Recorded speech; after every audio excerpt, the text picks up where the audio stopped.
Wow guys, আজকে তোমাদের জন্য নতুন নতুন কিছু গাড়ি নিয়ে এসেছি, যে গাড়িগুলো আমরা এখন চালিয়ে দেখাবো।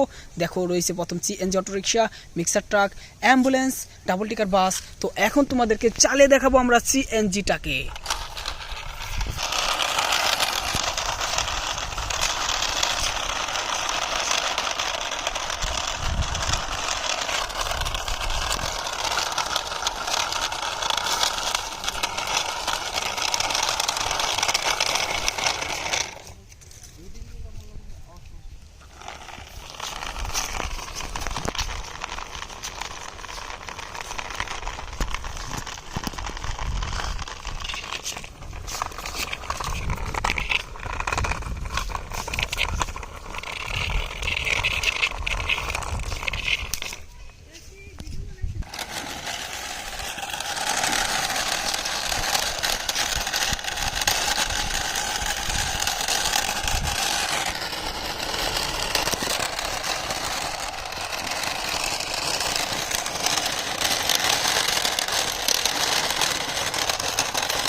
ওয়াও গাইস, দেখো শেষ আজকের ভিডিওটা। দেখো এইগুলোকে আমরা চালিয়ে দেখিয়ে দিলাম। ভিডিও ভালো লাগলে লাইক করো, চ্যানেল নতুন হলে সাবস্ক্রাইব করো।